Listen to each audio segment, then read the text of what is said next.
Senhora presidente, ou presidenta, como desejam alguns, senhores e senhoras senadores, companheiros de trabalho, trata-se de um projeto de lei de autoria do senador Vital do Rego, e que altera a lei número 9.615, de 24 de março de 1998, que institui normas gerais sobre desporto e dá outras providências para dar maior transparência à cláusula indenizatória desportiva do contrato especial de trabalho desportivo, assim como exigir que percentual desta seja utilizado para aquisição de débitos fiscais, previdenciários e trabalhistas.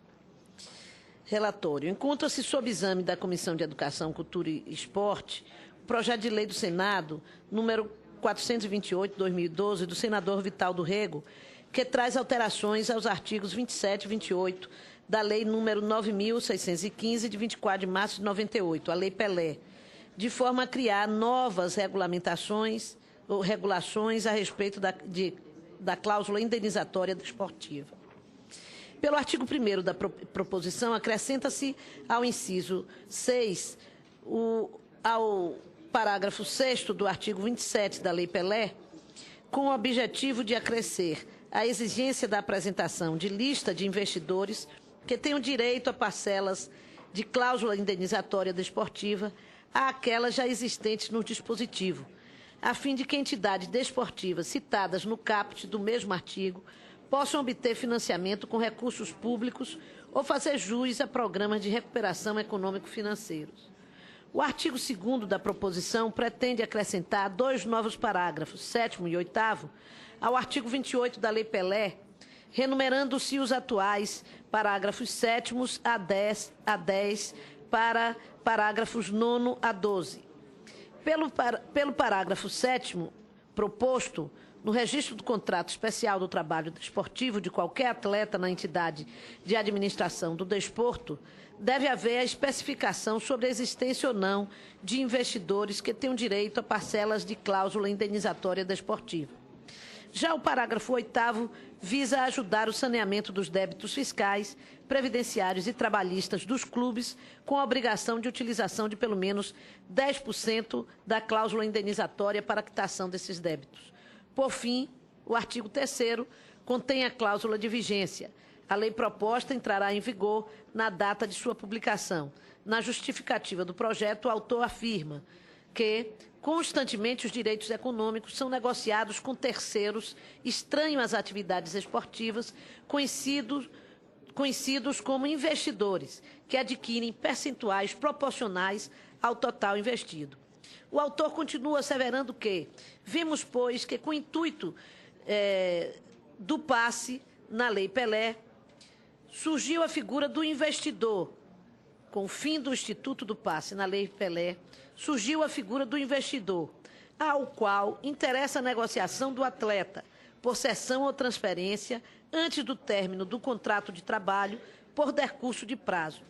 Visto que qualquer cessão ou transferência de atleta profissional ou não depende de sua formal e expressa anuência, consoante o artigo 38 da Lei Pelé, a pressão passa a recair sobre o jogador profissional, como se observou em vários episódios recentes de negociações entre clubes.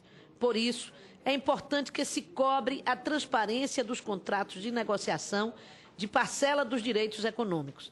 Após a apreciação da CE, a matéria irá à análise da Comissão de Assuntos Econômicos, CAES, onde caberá a decisão terminativa. Não foram apresentadas emendas à proposição. Nos termos do inciso 1 do artigo 102 do Regimento Interno do Senado Federal, compete a esta comissão opinar sobre proposições que versem a respeito de normas gerais sobre desportos, entre outros assuntos.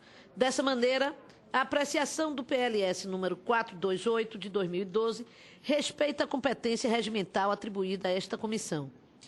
Desta comissão, espera-se, em particular, a análise sobre o mérito da proposição que consideramos de grande louvor, pois pelos dispositivos que pretende acrescentar a Lei Pelé, traz mais transparência à cláusula indenizatória desportiva, prevista no artigo 28, inciso 1 do Estatuto do Esporte, chamada popularmente de direitos econômicos sobre o atleta. Concordamos com o autor que, no que diz respeito à pressão de muitos investidores sobre o jogador profissional, relatados na mídia em vários episódios recentes de negociação entre clubes, os profissionais tornam-se muitas vezes como ações em bolsas de valores e o talento transforma-se em fonte ordinária de especulação. O projeto encontra-se lavrado conforme a boa técnica legislativa. Não observamos óbices quanto à legalidade e à constitucionalidade da proposição, que serão ainda objetos de exame mais aprofundado pela Comissão de Assuntos Sociais, a qual cabe decisão terminativa. Em face do exposto, o voto é pela aprovação do projeto de lei do Senado, número 428/2012.